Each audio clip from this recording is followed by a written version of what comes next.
Hola, ¿cómo andan? Bueno, hoy nos volvemos a encontrar para dar el segundo y último teórico de la unidad 6 del programa que ustedes tienen de la materia. En esta oportunidad vamos a trabajar fundamentalmente del capítulo 7 de la interpretación de los sueños, desde la página 581 a la página 592. Como habíamos aclarado la clase pasada, algunas de estas páginas ya la hemos explicado en la primer clase teórica de la unidad 6. Y hoy, bueno, veremos entonces aquellas páginas entre la 581 y la 592 que nos habían quedado por trabajar. Vamos a dividir la explicación de hoy en dos puntos. Esta clase va a ser un poco más corta que la clase pasada. El primer punto se llamará diferencia entre el principio de constancia y principio de placer. Y el segundo punto tratará primero al proceso primario como modo de funcionamiento del sistema inconsciente, en su diferencia con el proceso secundario como modo de funcionamiento del sistema preconsciente-consciente. Bueno, estos dos puntos también a modo de cuadro y de pizarrón virtual se los voy a subir al campus, ¿sí? Para que acompañe entonces a la grabación del día de hoy. Empezaríamos entonces con el primer punto, ¿no? Era poder diferenciar el principio de constancia del principio del placer. Arrancamos pues con el principio de constancia. Obviamente estos dos principios ya los estuvimos trabajando en la clase pasada y vamos a hacer una especie de repaso, ¿sí? Sobre el principio de constancia habíamos dicho que era el principio regulador de un aparato primitivo, ¿sí? No de un aparato psíquico. Para explicar a este aparato primitivo tomábamos la referencia biológica del arco reflejo. No sé si recuerdan esto, donde encontrábamos una respuesta automática, respuestas idénticas, y todo, digamos, quedaría ubicado dentro de la determinación biológica. Habría una tendencia a la homeostasis, por lo cual se producía, cuando había un aumento de tensión, se producía la descarga de excedentes de estas cantidades, ¿sí? Se perdía el equilibrio y se descargaban los excedentes. Aquí ubicábamos también un objeto adecuado y predeterminado, por ejemplo el alimento, para lograr la cancelación de la necesidad. Estamos siempre aquí en el campo de la satisfacción de la necesidad. También, como estamos dentro de un campo biológico, vamos a hablar de una memoria neurológica.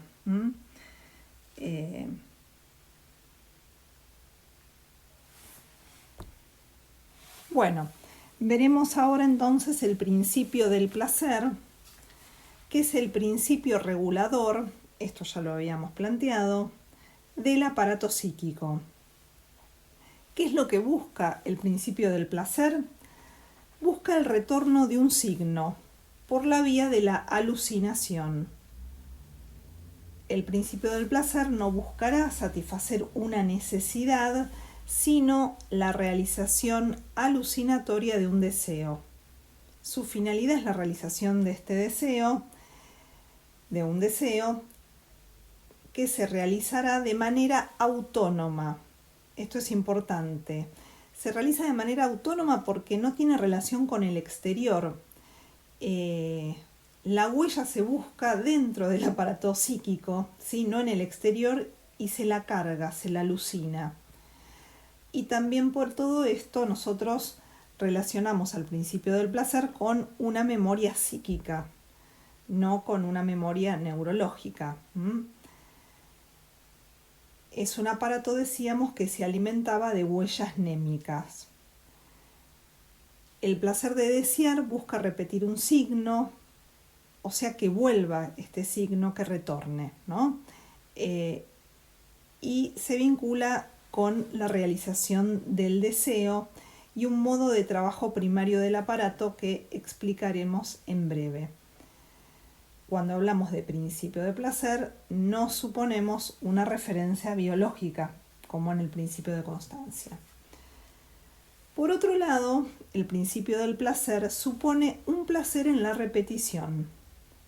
Repetición de estas huellas némicas, ¿sí?, que tenían que ver con este objeto que había producido la satisfacción.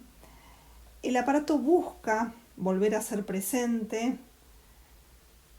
representar esta percepción, ¿no? Volverla a ser presente. El principio de placer así busca repetir un signo y su finalidad es la realización de un deseo, ¿no? Si bien se busca repetir un signo, en las repeticiones sucesivas van apareciendo algunas diferencias, diferentes significados. Entonces, esto es interesante porque se diferencia de la repetición automática del principio de constancia. Bueno, ahora pasaríamos al segundo punto, donde diferenciaremos proceso primario y proceso secundario.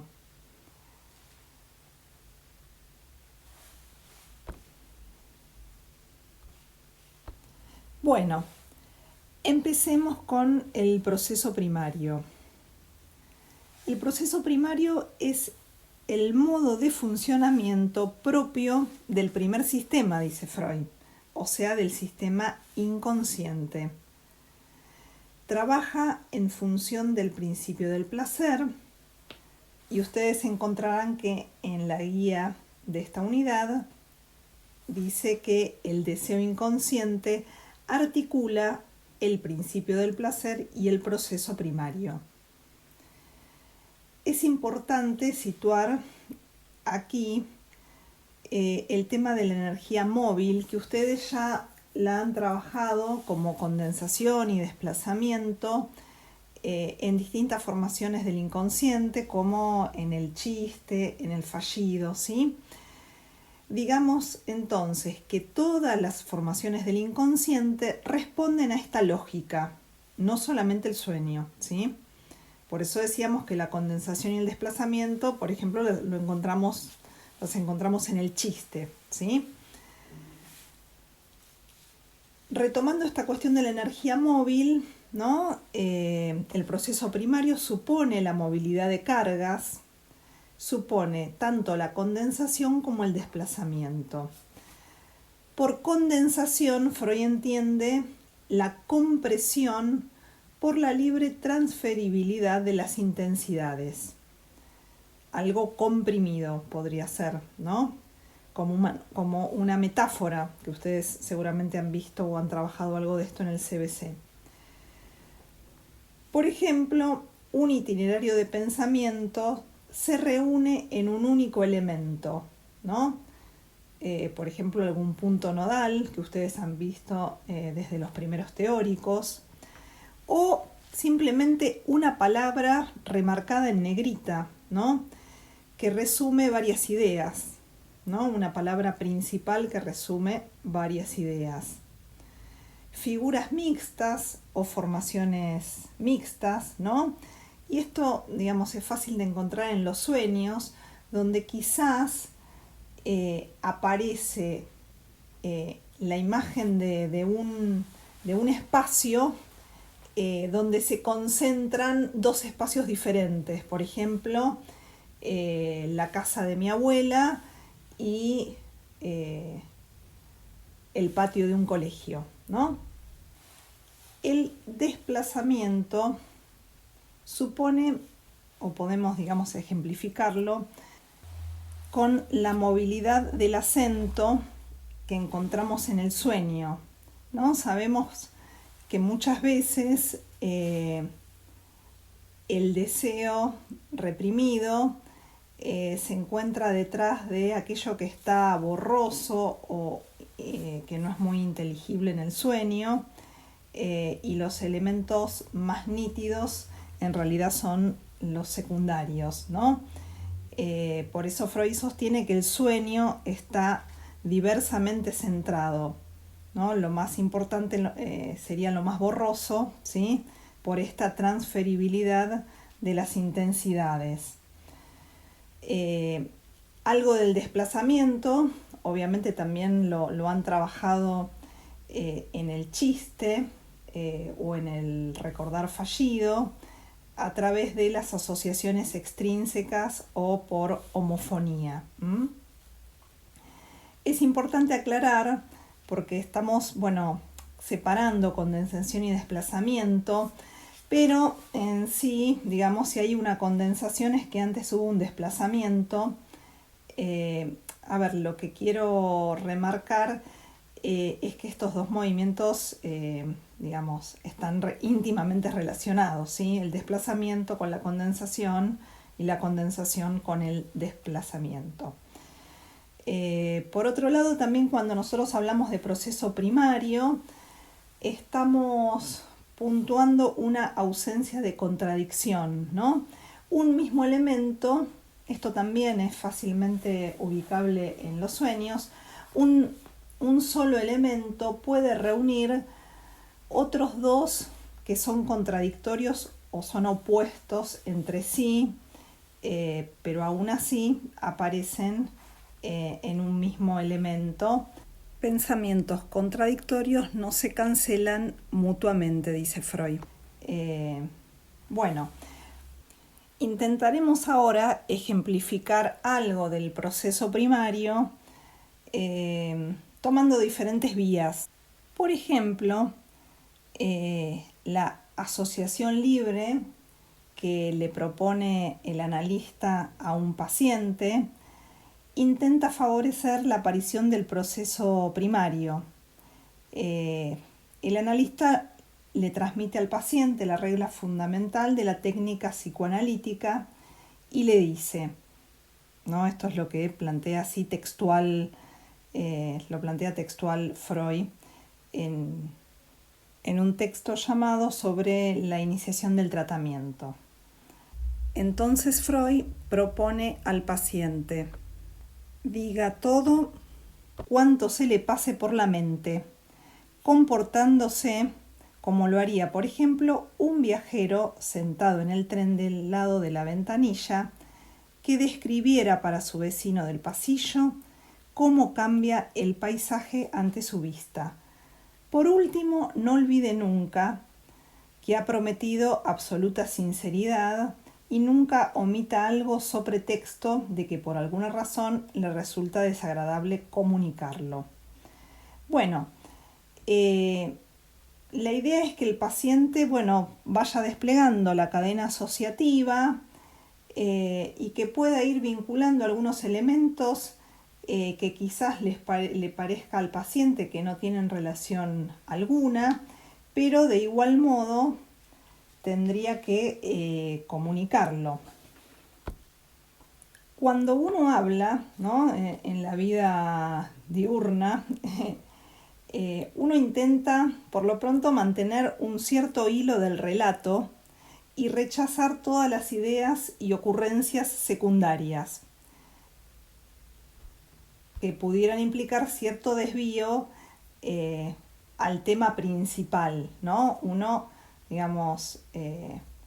propone algún tema principal y todo debiera converger hacia ese tema principal y no irse por las ramas, como decimos habitualmente.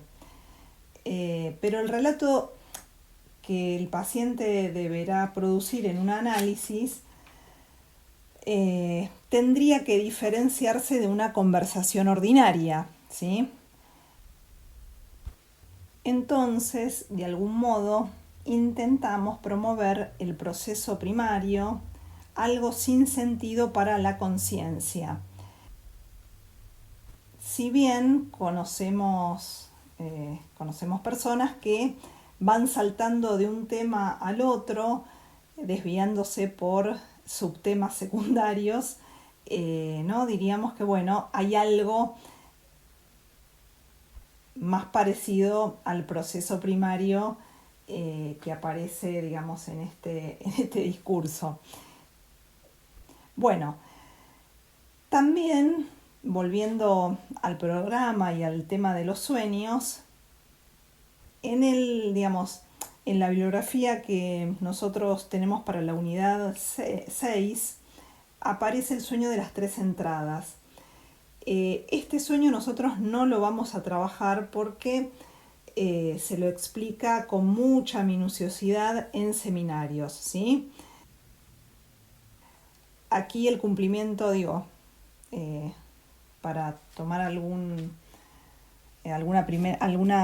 pequeña línea, digamos, de este sueño y lo que implica, lo que vemos es que el cumplimiento de deseo aparece en relación al placer de ver, ¿no? Una sustitución del casarse por ir al teatro, y como en todo sueño cumple un deseo por la corta y diríamos rápida vía regrediente, ¿no?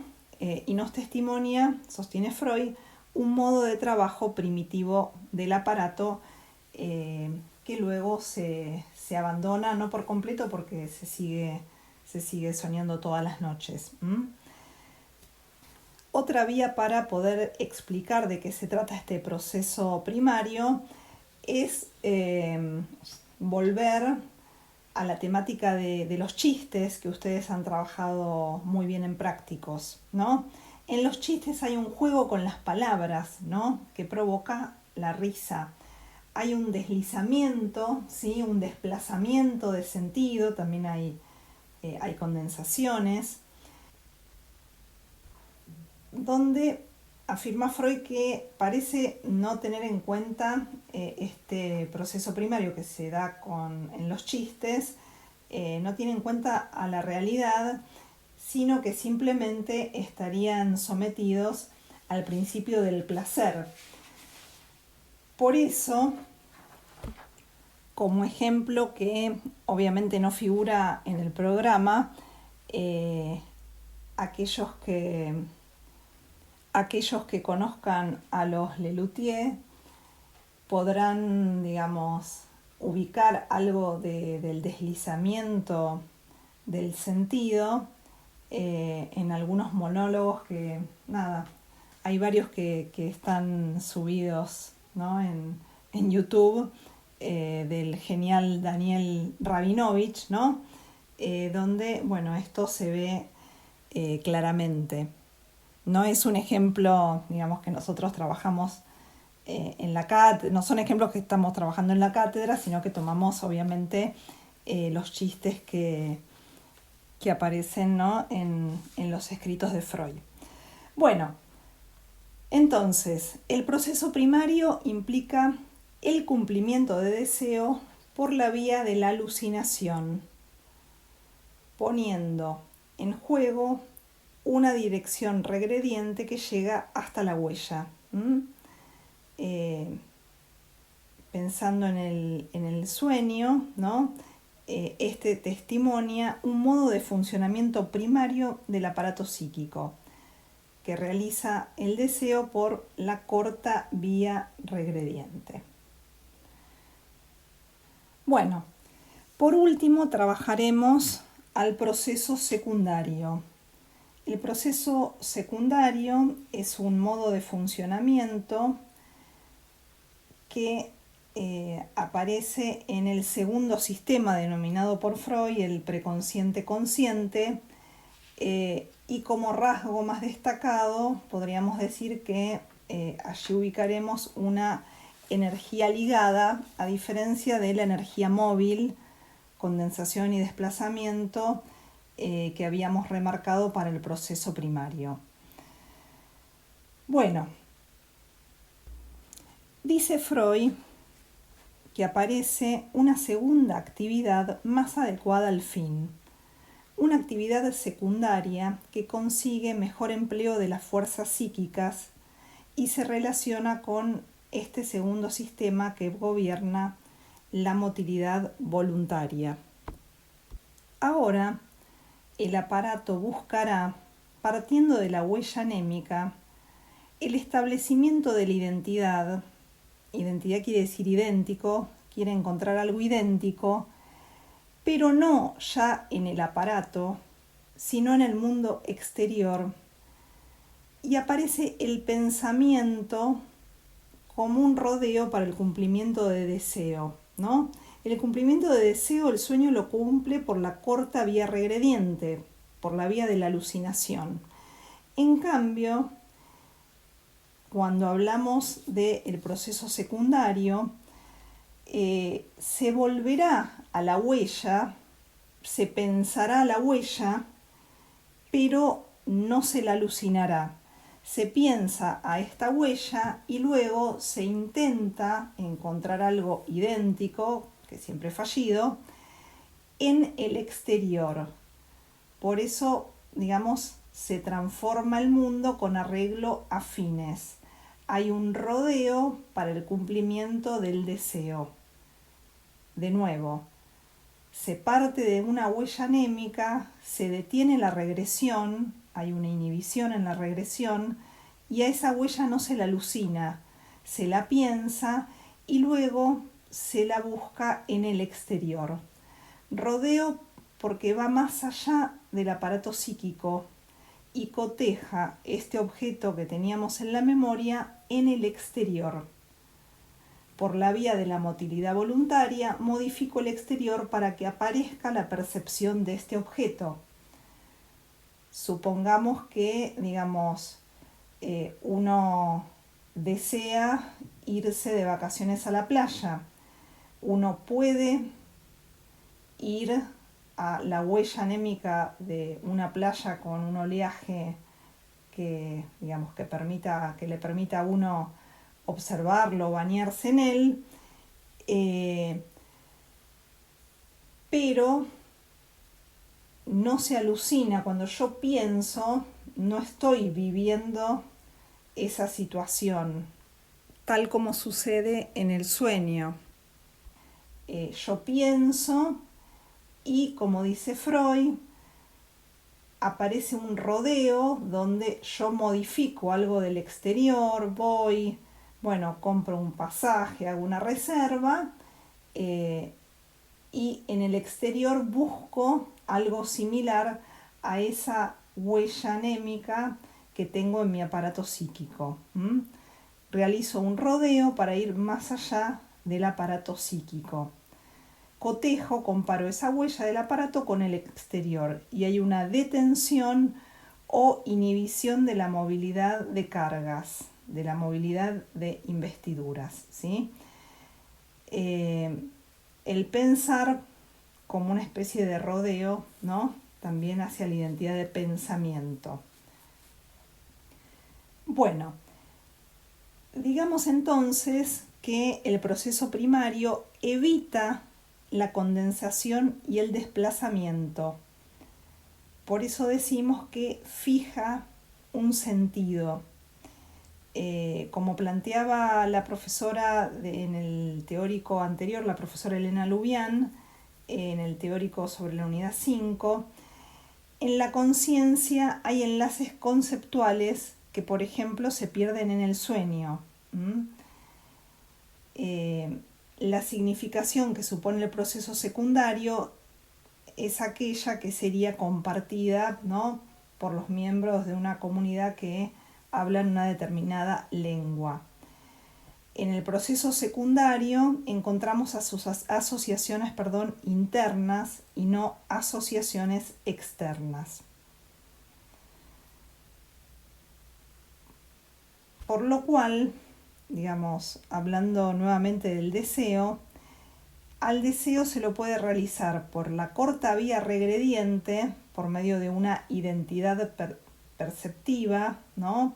Por medio de la alucinación, o por medio de la identidad de pensamiento, a través de un rodeo que va más allá del aparato psíquico. Así decimos que el proceso primario y el proceso secundario nos refieren a dos legalidades diferentes para cada sistema, ¿no? El sistema inconsciente y el sistema preconsciente consciente. Para finalizar, ¿no? unas palabras retomando un poco algunas otras unidades. Decimos que, bueno, desde los primeros textos que ustedes han trabajado, aparecían los síntomas en la histeria, ¿no? Que luego los hemos definido como una de las formaciones del inconsciente. Para 1900, que es la fecha en la cual escribe Freud este texto sobre los sueños, él subraya una analogía entre el síntoma y el sueño. Desde lo observable, un síntoma parece bastante diferente a un sueño. ¿Por qué? Porque, bueno, en el síntoma, como ustedes han trabajado, aparece un padecimiento en el cuerpo, y en el sueño, salvo en los sueños de angustia, no aparece el cuerpo, ¿sí? Pero hay un elemento en común. Ambos tienen un carácter enigmático para el sujeto. Así, Freud aconseja tratar al sueño como un síntoma y aplicarle el método de interpretación elaborada para los síntomas. ¿Qué sucede? El sueño también es un sustituto desfigurado como el síntoma, y tanto en el mecanismo de formación de los síntomas y en el trabajo del sueño participa el proceso primario, que es lo que nosotros estuvimos trabajando. Sueños y síntomas responden a la lógica del proceso primario, y en todos ellos encontramos una transferencia de deseo inconsciente, infantil y reprimido, ¿no? Como en todas las formaciones del inconsciente. El primer ordenamiento metapsicológico que ustedes han trabajado en la unidad anterior de teóricos, que encontramos, ¿no?, en este texto de los sueños, le permitió a Freud explicar cómo se producen las formaciones del inconsciente, ¿no?, que ustedes venían trabajando de un modo más preciso. La estructura y funcionamiento que Freud desentraña a partir del estudio de los sueños permite entender la lógica de la producción de las formaciones del inconsciente. Podemos decir que los sueños han sido un punto de partida para dar cuenta de la estructura y funcionamiento del aparato psíquico, ¿no?, tomando como punto de partida el texto de los sueños.